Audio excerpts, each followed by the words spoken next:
got my Vitamin Water Zero, Triple X, Acai Blueberry Pomegranate. We've got the lights turned down low. It's been raining tonight in San Diego because, contrary to popular belief, it does rain in Southern California, and it certainly drains in Southern California. Although I didn't get to go to It Never Drains in Southern California because I was busy working. But that will not stop us from doing episode 132 of Coast to Coast Pinball. Let's go.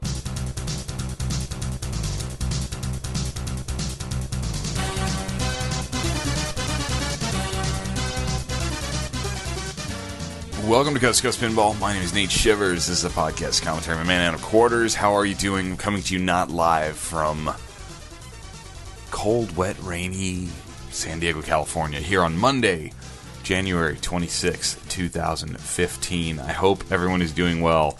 I survived the NAMM show, the big trade show in my industry of guitars and whatnot, musical instruments, but I did not get to go to It Never Drains in Southern California because by the time I got done with meetings, with dealer dinners, and all that stuff on Saturday night, I would have had about an hour to try and play and qualify. Well, let's be real here. I would have had about an hour to donate money and play some games at It Never Drains, and that would have been going the opposite direction of home, so I couldn't do it. I went home. It really bummed me out because I was really looking forward to that tournament. Congratulations to Carl D'Angelo taking down the Modern A Division. I think the final three games they played on were Stargate, Rocky and Bullwinkle, and Congo, which is quite the trio of games. I know the final four were Dave Stewart, Carl D'Angelo, Will McKinney, and Zach Sharp, with Carl finishing first, Dave second, Zach third, and Will getting fourth place. In the Classics final, I gotta look that up because I don't even actually remember who won that. I believe, yes, number one was Mr. Zach Sharp. Number two, Keith Elwin, local hometown boy. Third place went to Robert Gagno, and fourth place, Billy Brown, who was the 16th seed starting the finals. That's good for him. So, It Never Drains in Southern California. I think they had a good turnout. Looks like it was a lot of fun. I am really bummed that a tournament that local to me escaped my grasp and didn't get to go and see it. So, I know I had a few people watching the scores to look for me and didn't see me pop up. So, work got in the way. Speaking of work, I was at work today, and I was talking to another sales rep at the Taylor offices about a small builder of acoustic guitars. He hand builds a small number of acoustic guitars, and he is also one of the best repairmen in the entire industry. This is someone who restores, turn of the century and pre-war acoustic guitars, and oftentimes his restorations will be $20,000 or more to restore these guitars because they're worth so much money, and he's really the guy in the industry. And he decided to build some guitars and a limited run, and they started out, I believe the starting price on his guitars, depending on what features you got, depending on what shape and size, they were $25,000 all the way up to like $40,000 or $45,000. And this is all third person, so I won't name names as in case details of the story are incorrect. But as it stands, from what I hear, he has about 50 guitars left to be built that he's taken deposits on and have been on order for a couple of 3 years, maybe even 4 years. And he's had a tough time finishing these because he does so much repair and restoration work, and he hates to turn down that work because his reputation is on the line, he feels, and he has to take all the big jobs. But he's starting to get people with deposits very angry with him. And I thought, wow, that sounds like the other world that I like to play in of pinball, where there are companies and individuals who have put out games to build and taken money to build games and are having a tough time getting these games built. I thought it was just sort of odd. And he was actually talking to one of our other sales reps, and our other rep gave him the advice of put everything in your life on hold. Forget your other projects, forget your repairs and your restorations. Take 2015 off and just build these guitars. He figured it would just take between 8 and 12 months to finish all of these hand-built guitars. And get the rest of the money for them and get your customers their product. So, thought it was just sort of interesting. So, to those of you listening who have money out on various pinball machines from manufacturers, new manufacturers, small manufacturers. You're not alone. That's happening in other industries. And I had somebody email me a long email about the kind of how bad pinball looks and the legality and all the ethics questions that arise with so much money being, kind of freely given to unproven companies that have never released a game or built a game, and how crazy people are to send over, $3, $4, $5, $6, $7, $10,000 to someone just on betting on the come that this game or that game might get built. It happens in other industries and other hobbies too. It's not that uncommon. When you have something as popular as pinball or guitars or cars or jewelry or whatever it might be, you will have sort of homespun businesses pop up out of that. There's money to be made. People want to make money. People like to turn their hobbies into their job.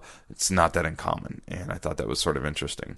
I've gotten a lot of emails recently, sort of post Roger Sharp coming on the show, post me actually being in the same room with the Dutch pinball guys and talking to Phil, sort of as the Skit B thing has been developing or not developing, as MMR has been sort of delayed and stretched out a little bit. Lots of emails of like, why aren't you shaking the tree? Why aren't you talking more about this? Why aren't we, like crying and screaming and, running through the streets? There's days when I read the Pinside forums and I read emails from customers who have money tied up with companies where I get sort of like, man, we gotta get on this. But then I also remember when I look at my industry and some of the things going on in my world, things don't move as fast as the internet. And I know I've said that on this show before, but internet time runs much, much, much quicker than real world time, especially real world time when it comes to building things and manufacturing things. Because you may have all the best intentions to get something built. Say I'm going to build my very own, I'm going to build my very own modern day KISS pinball machine. I've decided I'm going to do that. And I've secured the license to KISS Pinball, and I'm going to build it. And I take money on it, and I've dealt with Gene Simmons on building a KISS pinball machine. And now I got to build 100 of them. And I think I know how to do it. I've got it all lined up. How hard can it be? It's a pinball machine. I've got lots of pinball machines here. I can draw off that. I've got good, smart people helping me. We've got a plan. And then I get a prototype built, and maybe there's some little things that need to be tweaked. And each tweak takes a week or 2 or 3, and there's so many little things.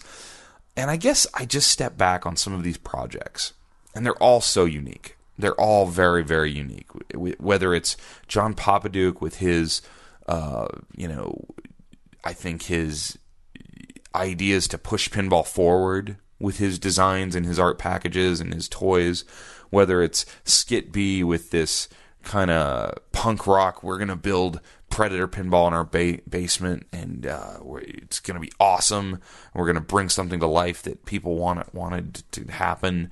Or whether it's, Planetary Pinball and Chicago Gaming deciding they're going to, rise from the dead, one of the greatest pinball games of all time in Medieval Madness. There's always little problems to pop up, and they're always unforeseen. Things happen that you could just never see coming, and on the internet, that problem could pop up, and you could tell the internet what it is. You could say, here's what happened, and to the internet, it's very quick to answer, oh, well, no problem, just fix it like this or like this. And it seems like, well, that's done, but little problems take hours and days and sometimes weeks and months. So I've been really trying to hold back on the independent builders, as we have yet to see a real tragic story happen in this kind of post pinball resurgence, modern boutique independent builder surge of a company taking a lot of money on pre-orders or deposits and then not getting it built, or totally disappearing and basically waving a white flag or declaring a bankruptcy. We haven't seen that yet. I'm not saying that won't happen. I'm not going to stand here and say that everyone's safe and everything I promise will get built, because I don't know. I have certain projects I think I feel a little bit stronger about than others. And that's just purely opinion, and I don't think it's my place exactly to comment on hunches on people's businesses when I'm really not that close to them. So I won't do that on this show. If there's something out there that I can comment on, I surely will. But I give everyone the benefit of the doubt. You know, we're talking about a hobby based around amusement games, right? So if you see a company and they're going to build, let's say a company's going to build a Ghostbusters machine. They go get the license to build Ghostbusters, and you really like Ghostbusters, and you're really excited, and you met these guys at a trade show somewhere, and they told you how they're going to do it. They have a plan, and if they can get so many deposits, they're going to build a game. So you send them in good faith your money. And they hit stumbling blocks, but they're still working towards it, and they're telling you they're working towards it. As long as a company's kind of being somewhat revealing on where they're at and what they're doing, they get the benefit of the doubt from me. They really do. And I have a hard time getting too worked up about it because you gave them money for a pinball machine. I try and keep that in perspective, and I love pinball. I think 132 episodes into this thing, you probably know that I'm really into pinball. I dream about pinball. I think about pinball. I love pinball. And I love all aspects of it. I love the collecting side of it. I love the flipping side of it. I love the modding side of it. I love the playing, the competition. I love just talking about it. I love listening to other people talk about it. But at the end of the day, let's not forget, it's still just a big game, right? And so if you spent your hard-earned money on a deposit for a pinball game, I'm not going to get real worked up for you. Sorry, I'm just not going to. And I stay out of the fray on Pinside. If I see something posted that's blatantly wrong every once in a while, and I know for a fact that something is being said as fact, and I know it's wrong, I'll speak up. Or if there's something that's being discussed in a I don't know, a grown-up adult manner, and there's not a lot of insults and nonsense going on, I'll chime in here and there. I'll say my piece. Or if I have a direct knowledge or first-hand experience with what's being said, I might pop into a thread and say something. I know last year the Papa thread came up about divisions, and I had been there and played in 2 of the 3 main divisions, and I thought I was on good feet standing to say my piece and defend my piece. But when it's just a bunch of nonsense flying back and forth, and people almost trying to incite nonsense flying back and forth, when people are almost bummed that there's not more I don't want to swear here. There's not more. The pot's not being stirred more. There's people you can tell who really get like bored on threads about some of these companies that wish there was more things bad going on. I get emails from some of them. I tend to ignore that because you did send money to a company to build a pinball machine, and yes, I know sometimes they gave you a timeline, but we got to be adults here and realize that things happen. You can't predict the future. You gave a company money to build you a game, and until your company, the people you're dealing with, have said, yeah, we're not building you the game, sorry, we don't have your money either, you sent it to our... Because what will happen is it'll be very clear. It'll be, well, you sent money to a business, the business is folded, and no longer, we're personally not liable towards the business. And until that happens, I got to kind of just roll with it. I do, and I keep updated on it. It's very interesting. I think there's probably going to be some issues. There's going to be some long delays on some of these games, and it's going to be pretty painful for those of you who are really excited to get your game. But I don't think anybody's dying over any of that money sent. I don't believe that. So I don't know what all of that meant, but it's just sort of been on my mind the last couple days because some of these games are still going to be a while. Some of them, I think we're getting real close. Some of these games are still going to be a while.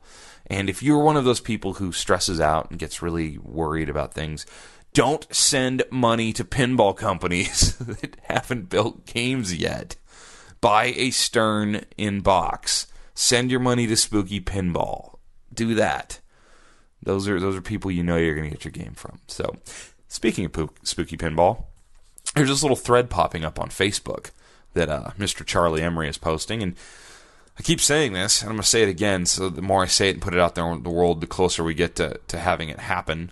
I want to have Charlie on the show to talk about America's Most Haunted. I've gotten to get to know this game really, really well now. I've got scores on my high score numbers of over 40 million. I'm very happy with that. The game is difficult, so I want that to happen soon. But I want to talk about a little post that Charlie has up right now.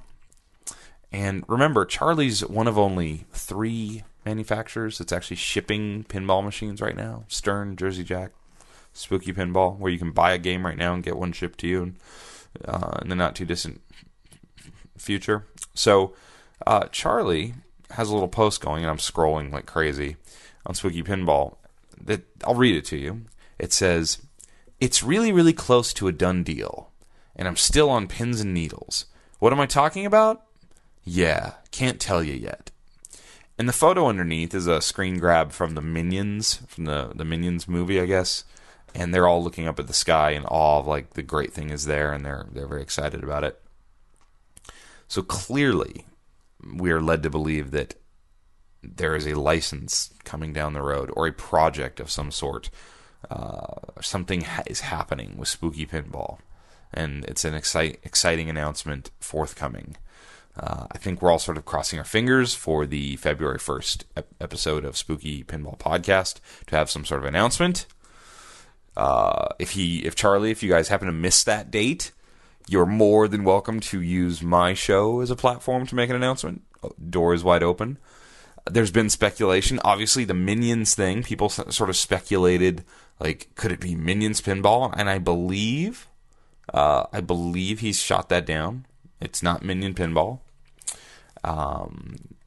I think that there was some speculation that maybe the third Elvira pinball-themed machine could be made, and Charlie shot that down, said only if Greg and Dennis make it. But he sort of says Greg's working at a much larger company. So I don't know. I mean, my gut instinct is it's a license to a horror theme of sorts. Maybe it's music, maybe it's movie, maybe it's TV show, something like that. Or could it be some other sort of project that's I don't know. We'll see. But it's interesting because they're the real deal, folks. I've got this game. I've had multiple people over to play it. It's awesome. It's a ton of fun. And keep your eyes peeled, because I think some good things are coming out of Benton, Wisconsin.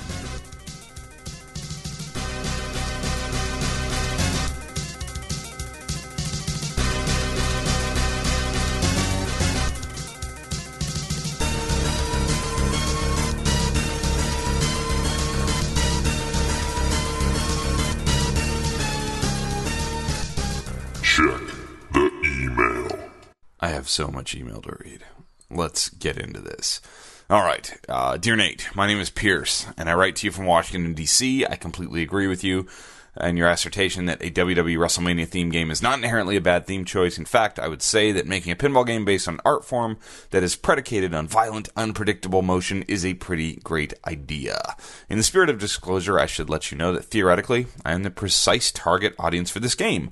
My 2 main hobbies are pro wrestling and pinball, and I'm quite passionate in my love for both. I write a wrestling zine with one of my best friends, who is also my roommate. The 2 of us went to WrestleMania 30 last year, and we also have money in on a Lebowski together, and have a Data East Royal Rumble game in our living room.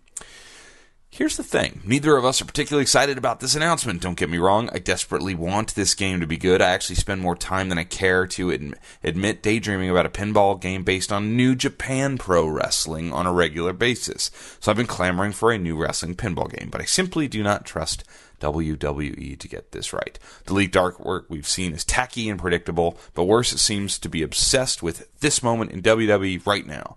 Common problem with this company. They do revere their own. They do not revere their own history enough, and are short-sighted when it comes to their star du jour. Roman Reigns is already being shoved down their throat before he's spotlight ready every Monday night, and now it looks like WWE is asked Stern to help them out and shove him right down their throats in this game. Pierce here is not real thrilled with the pro artwork and the game, the wrestlers featured on the pro. I think maybe this was written to me before the limited edition came out with the Legends of Wrestling, and I would love if Pierce would please write the show back and tell me if indeed you are much happier with the limited edition and the more Hulk Hogan, Stone Cold Steve Austin, Bret the Hitman Hart era of pinball. So, but hats off to you for. Oh, hang on. I this last line made me almost shudder. I skipped down a little bit. Thank you for your tireless efforts, for doing a great job with pinball, with the pinball journalist role you've been forced to take on. Love the podcast. Keep it up. Well, Pierce, I don't think I've been forced to take on the pinball journalist role. I think I just sort of, I like talking about pinball, and there's been a lot of news the last couple of years while I've been doing this podcast, and since I do happen to record shows quite often, it gives me lots of stuff to talk about, right? So, forced? I don't know about forced. Enjoying that role, if that is a role that I even have, yes, definitely. And I would love to hear your thoughts on the limited. I appreciate your thoughts on the pro. I don't know all the details on Roman Reigns. I know that New Japan Pro Wrestling is a Japanese-based wrestling where there are also American wrestlers, and it's been very popular recently. But you will probably not ever get your New Japan Pro Wrestling pinball game. I'm sorry, Pierce. But thank you very much for the email. I appreciate you. Thanks for listening out there in the nation's capital. All right. What else we got here? Todd Anderson. Happy New Year, Nate. Great show yesterday. Quick to the draw. Very informative. I don't even bother reading all the junk on Pinside any longer. Oh, come on, Todd. It's not all junk. I just wait for you to for your take and move on. Well, thank you. My family was in San Diego for the week of New Year's. My sister-in-law lives in Santa Luis. We spent some time in Joshua Tree. Beautiful. Caused us to drive through Banning. It was interesting to put these pieces together in terms of Banning location in relation to San Diego and LA. Wow, it's in the middle of nowhere, if you know what I mean. And the town looked very uninspiring, which I found surprising because I've always enjoyed our trips to San Diego. Really makes me wonder about the feasibility of having a giant pinball museum there, with it being far away from the large urban areas and kind of a dumpy industrial-looking town. Maybe I'm off the mark, he says. Would people really make it a destination, even if for corporate events? Anyway, as we drove through the area, those thoughts raced through my head. Of course, I shared them with no one in the car for fear of putting them all to sleep. Instead, I leave them with you. I also think I randomly saw the High Dive, a giant vertical roadside sign, as we drove to the airport from Santa Luz. Possible? That made for two unexpected run-ins to places that, for me, only live in my head because of Coast to Coast. Regards, Todd. So, yes, the High Dive would have been off the freeway. You would have seen it. Vertical sign. They've got great pinball. Very cool. Banning. Yeah, so Banning, where the Arcade Expo is. I think there's sort of an interesting situation, sort of, with Arcade Expo. Yeah, Banning is out there. There's not much in Banning. I will definitely say that. I think they need to name... I hate the name of the Arcade Expo. I'll just say it. I hate it. I don't like it. It's Arcade Expo. That sounds like an event. But they have a place with a building set and games in it. And it very well may be the largest collection of pinball machines anywhere. I believe there's more games in it, Papa. I think the VFW pinball up in the Midwest, Clay Harrell's place, doesn't have that many games. I know we talked about getting games working, yada yada, but the potential there is just huge. They should have named it something, because Arcade Expo sounds like an event, not a place, and that could be a little confusing. I guess over time it won't matter. People will just say, oh, where's Arcade Expo? Oh, it's in Banning, California. When is Arcade Expo? And maybe Arcade Expo is just a couple times a year, I think they're talking about. I don't know. I would have loved to see the California Pinball Museum, the United States Pinball Museum, whatever you want to call it. I don't think anybody would argue with them if they had gone the route of calling it something really big and grandiose like that, because a lot of great work and effort went into that. So I don't love that name. Banning's tough. And in fact, as I'm reading this, I'm reading some notes that I wrote a couple weeks ago, that they are in fact named the Museum of Pinball in some of their directions and in their contact us, the Museum of Pinball. So maybe I'm totally wrong and just off here, but they certainly don't have a website called themuseumofpinball.com that I know of. They certainly haven't advertised it as that. It's just all a bit about Arcade Expo. I would definitely, if it were me, I would start calling it the Museum of Pinball in all my marketing and advertisements, if that is the name they're going with. And I may be wrong here. I thought that their first effort was pretty good. Thought it could have been better as far as marketing and getting I think they need a better tournament out there for one. Okay, because having Arcade Expo one weekend and then literally having it Never Drains in Southern California the next weekend, that's kind of bad scheduling. And it also, I think it's good to draw those really good players to your event. I think there's something great about that. I think people like to see that. I think it puts a good vibe and energy in the place. So I would love to see, if it's the Museum of Pinball, start going by the name the Museum of Pinball and hold their Museum of Pinball Expos. That's how I would do it. Less confusing, more focused. And I would try and either, if you can't team up and work with it Never Drains, because I don't know it's a Never Drains situation. They may be very tied to their location in the Inland Empire in San Dimas. But I would very much try and get a Whopper Points pinball tournament going across the expo. I think that's a really, really important move for them that I would look at. As far as banning goes, that is going to be tough. It's going to be tough to get corporate people to come out and rent the place and rent it out for that sort of environment. But if they are going with the model of 2 weekends a year, people will go there. That collection is very, very much worth that drive from LA, from San Diego, probably from Arizona, obviously Palm Springs, which is a smaller market. But yeah, there's plenty of people in Southern California who will make that drive. And as word gets out, Northern California will come, Vegas will come, Arizona will come. But yeah, so banning, I hear you. I appreciate that. And hopefully get to spend some more time in beautiful San Diego. So thank you very much for the email, Todd. This email is from Steve. Nate, thanks for pushing me over the edge to place an order on an America's Most Haunted. Truthfully, my son and I were listening to episode 130, and ever since he's been bugging me to order one. So I took a ride up to Pinball Wizard in New Hampshire to play it, and it was more fun than the last time I was there. I guess if you think that the center drains are part of the game rather than just being annoying, it puts a different perspective on it. I also found it tough to get a second top rollover lit and never got close to a bonus multiplier. It's fun, fast game, a little different, so I'm in. I hope the game's value doesn't drop. I have a Cactus Canyon and a Monster Bash that I justified overpaying for, thinking that it wasn't like they were going to be building more of them. Anyway, it looks like the game should ship around the end of May, so your podcast probably sold a lot of games. Maybe they need another minion or two for the production line. We're looking forward to more Coast to Coast, and perhaps we'll see you in an arcade or at a show one of these days. Thank you, Steve. That's very cool. I appreciate that. I don't know that my podcast sold any games. Maybe it did, but I think more likely there were people who were really interested in the game and just needed someone to talk about the game more. I think Charlie has gone out of his way early on not to talk about the game because I think he felt like he was sort of self-promoting. That's changed a little bit. I think he's seen that, that's what I do. People actually, that's what they want to hear about. When I listen to Spooky Pinball, I really want to hear about the company and how it's, how it's progressing.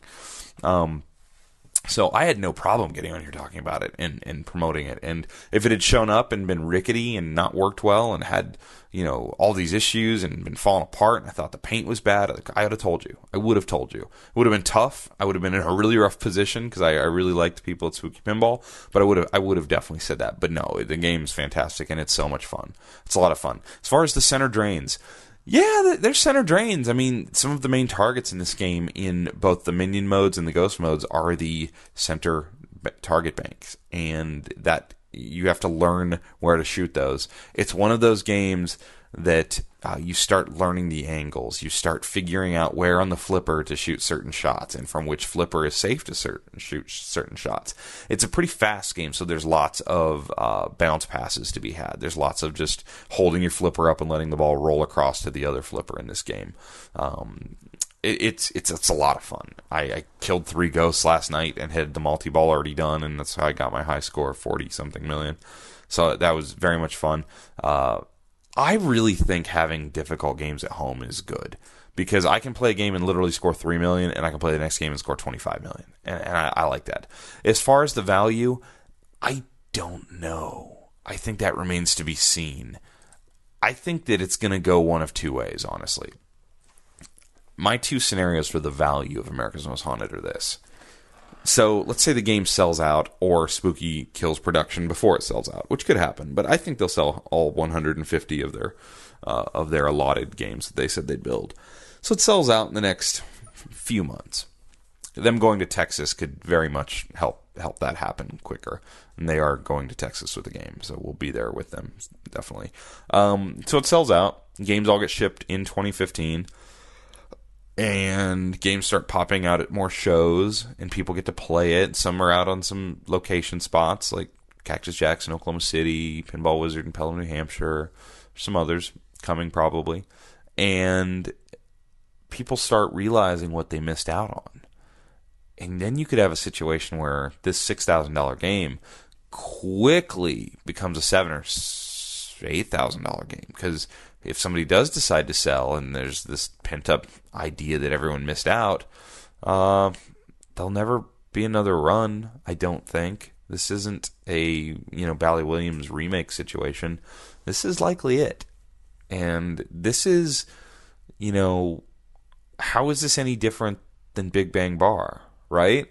I mean, Big Bang Bar was this, other pinball company that built a game that really resonated, and there was only a few of them. And then they built a few more, and you ended up with 30-some games. How's this any different?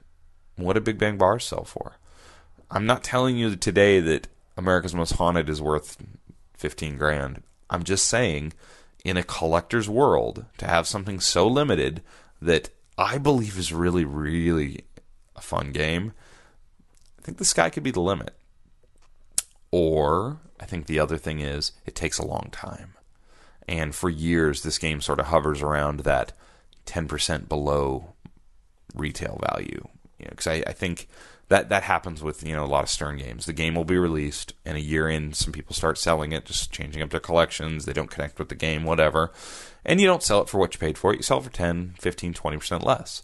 And I could see some America's Most Haunted maybe, if they don't sell out. And there's so many games flooding the market right now. Maybe it takes a while. And then maybe 5 or 6 or 7 years from now, people start going, remember that first game from Spooky Pinball? Yeah. The one Ben Heck designed? Then it goes up in value. I don't see, barring a giant pinball crash, how this game doesn't hold its value. I just don't see it. Maybe I'm completely wrong, and the hobby is just ultimately too stingy. But I think a lot of people thought that when Stern was, starting to build some of their better games. People thought, I'm a Bally Williams snob, and everyone else is Bally Williams snob, so those are the only games that are going to shoot up in value. There's no way these badly built, bad themed, bad artwork, photoshopped Stern games are ever going to be worth much money. But now we have things like Tron LE and games like Lord of the Rings and Simpsons Pinball Party, which have held and increased in value. So I think you're pretty safe there, Steve, and I think you're going to really enjoy your America's Most Haunted. All right, this is from Dawn.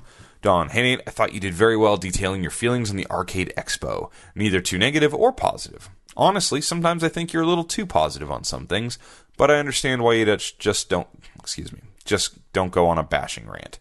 It wouldn't be professional, and believe it or not, you aren't just some guy doing a little podcast that very few people listen to. In a short time, you've established yourself as someone in the pinball world that the hobbyist pays attention to. People take your opinion seriously. Maybe too serious, for better or worse. You podcast guys are basically like media. Don't take that as a negative for the pinball hobby today. Thank you for your contributions. Well, Dawn, thank you.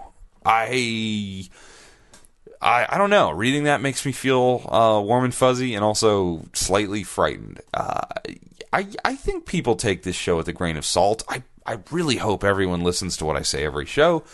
It's a commentary. I'm just giving my opinions on how I see things, and I certainly am not the be-all, end-all. I think that it was my contribution to this hobby, because I get great joy and relaxation and fun and contentness from pinball. All those things. I get excited. Life runs out of adventures sometimes. And when I see people that do these crazy stunts and go skydiving and mountain climb and do all these things, I totally get it. You want to have adventures. And sometimes in your day-to-day life where you're going to your job, you're going home, you have dinner, and you go to bed. You go into your job, you come home, you have dinner, you go to bed. Sometimes it's those little things that get you all excited. Like that, oh man, I can't wait to get home and play a few games on America's Most Haunted. Oh, I can't wait to flip my Twilight Zone on later tonight and get some games in. Or, oh, I'm on the road. I wonder what games are out on location that I can find. That's really a great part of life, where you can intermix some little things that make you feel really happy and excited, like a kid. I miss being a kid on some level, and I think all of us in this hobby do. Christmas morning,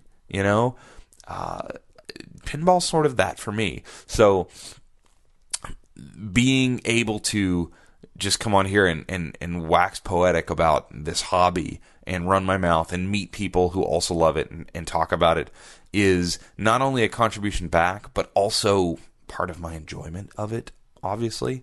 And I think, what'd you say? I might be too positive on some things. Yeah, I think that there's definitely part of me that if I'm going to lean one way, really negative, really positive, I hope I'm leaning, really positive. I hope I'm leaning honest, first of all. But I told somebody this a while back when they actually saw me talking to a pinball manufacturer at a show. And they saw me and I walked away and they said, "See, now you have to like every game you ever play from here on out." And I said, "No, I don't think so." And he goes, "Good. That I hope you don't." And I'm like, "No, I don't think I do. I want to be honest about it." At the same time, I don't see a lot of value in a hobby full of good people where there's not a lot of money. I mean, there's not a lot of people making a fortune in pinball, and a lot of people are doing this just for the fun of it. I don't see the value in coming in onto this show that I enjoy so much and getting negative and bashing. Are there times when I have opinions that are negative? Sure. But what's the good of Coast to Coast Pinball just being like a takedown show? I don't see it. And I didn't want to do interviews when I started doing this show because I wasn't sure that the people that I think listeners wanted to hear had anything to say that they hadn't said before, or the people I wanted to talk to would talk to me. And then I started finding some people with great stories to tell and had interesting things to say. And I think other people heard me and realized I wasn't just going to ask the same questions. And I've actually turned people down for the show just because maybe they've been on everybody else's show, or I didn't think it was the right timing, and I never thought I'd be in that position. So anyway, enough about my little show here. Thank you for listening. Don's been listening since the very beginning, and I really appreciate that. So, and I hope Don doesn't mind me reading that email. That was a little more inside baseball than I actually realized it was going to be. Let's go back a little bit farther. And all right, this is from Chris.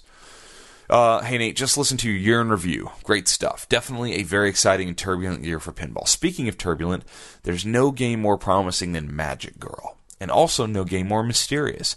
But there's something intriguing about John's project that is hard to pinpoint, so much so that I've been talking with him about how he markets his products, when they arrive. Something we can all agree upon is the lack of business acumen marketing skills displayed by most pinball manufacturers. I'm actually shocked that with a product so sexy as pinball, most companies just reveal games in such a standard expected way. The Lebowski reveal was a step in the right direction, but there's still so much more companies could do to drum up interest and get orders placed. I agree. Chris, I totally agree. I am blown away when Stern releases new games and it just sort of like leaks out through some online, media avenue. Kind of drives me insane. I was frustrated with Spooky Pinball at first with America's Most Haunted because I thought this game was so freaking cool. They weren't telling that story, and I don't know that I would have known it was so cool unless I had gone to the Midwest Gaming Classic and put my hands on the flippers and actually played it. So that frustrated me a little bit. So he continues. But back to J-Pop. What are your thoughts on a Zidware game shipping in 2015? From what I can tell, there's definitely stuff happening. I've signed the NDA and have been following the progress, but look at how long it's taken people to produce even a remake. Now think about a game where every single part is new. Seems daunting. My advice to John was simple. All resources need to focus on shipping Magic Girl #1. I will stop with the rest of that email. I hope Chris knows I'm going to read this. If you write me, just know that I may read it on the show. So Chris, if that's your real name, Chris, I think that if you listen to the first part of this episode, I talked about that with the guitar builder guy. I agree completely. I totally agree that if John can get some games shipped, a lot will be forgiven. If you jump into the J-Pop update thread on Pinside right now, It is one of the hardest threads to read because anybody that's met John, I think, kind of likes John. There's nothing inherently bad about John Papaduke in person. The guy's, he's kind of a sweetheart. I got to tell you, I like him a lot. Would I be incredibly frustrated if I were where I was? Well, let's see. I think earlier in the show I talked about how I give people the benefit of the doubt, and I do. If I had money in on those games, I would probably be at my point where I'd be really looking for some sort of updates and answers. And John's been tight with that. So, keeping my personal thoughts out of it, I'll tell you what I've seen. I've seen people get really, really angry, worked up. I've seen a lot of legal speak start coming up. A lot of, the word's not threats, but a lot of scenarios brought to light in that thread that involve legal ideas and aspects. But John's been letting loose a little bit. We saw that Adobe video leak out. If you haven't seen the Zidware Adobe video, I would really encourage you, if you're at all interested, to Google Zidware Adobe and look at the video that the company Adobe, like, Adobe Photoshop, Adobe, suite of software, put together, and find that. I actually think when you Google Zidware Adobe, for some reason, my video from Midwest Gaming Classic on the KISS prototype game that he had mocked up pops up. But find the Zidware Adobe video. It's got to be linked in that thread somewhere. And watch it, because you see some really beautiful shots of the games and what's happening at Zidware. Go into the thread. Look for some of the artwork that's starting to come out now. If you don't follow John on Facebook, and I don't know if he'll let anybody can follow him. I think so. The Pinball Inventor on Facebook. We've now seen some pretty good sized chunks of the playfield for Magic Girl, and I believe also Retro Atomic Zombie Adventureland. And the artwork's beautiful, and the layouts seem to be something we haven't seen before. And as soon as those started hitting that thread, you saw a shift in the tone of a lot of people commenting in that thread. All of a sudden, there was hope. There was all this hope, like, oh, hey, look, maybe I better relax and just wait. Because there are people who really want John's vision of pinball in 2015 to get out there. And I'm sure John wants that more than anybody, but yes. So anyway, I guess what I'm getting around to is, do I think there will be games shipping in 2015? I don't know. I know that John is working on it. I know he's working hard on it. I think John is very distracted. I think John is working on lots of projects, but I don't know all the details. I know that his project is running longer than any others, I do believe. His projects are the most expensive, and he will get some of the greatest criticism because of that.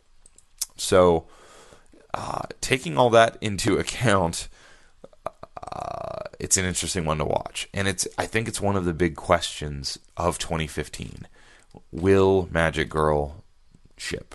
How many will ship? How many will be sold? That remains to be seen. I don't know what to tell you. I want to go visit John's shop. I do want to do that. And when my schedule starts opening up a little bit after the first part of this first quarter of the year, I plan on reaching out to John again, and hopefully he will have me, and I can see some stuff, and I'll tell you what I see. It would be very difficult, I think, for John Papaduke to not ship this game and somehow the company fold and those games never ship and that money never go anywhere. That would be really a tough, bad thing. So go check it out online. I'm trying to find the photos so I can talk about them in real time on the show, but I'm failing miserably at that. So, but the images are out there. I do appreciate the email, Chris. Thank you for listening.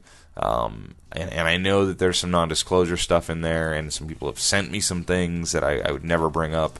It's good info for me. It gives me a little backdrop on what's happening. The stuff looks amazing. That's what I'll say. But we need to get some games shipped again. So we're at that time.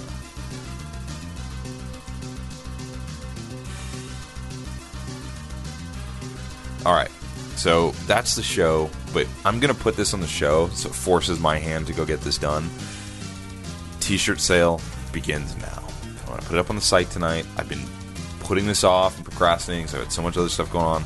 I'm taking all the T-shirts I have left from last year, all the 2014 model T-shirts are all going for sale. Domestically shipped, $10 with a sticker. International, email me, let me know where you are, and we'll figure out shipping rates. I have a new T-shirt design coming, so if you're one who might get upset with me for buying the sale price $10 last year's T-shirt, when I release a new T-shirt in, say, I don't know, 2 months from now, probably have the new T-shirt out.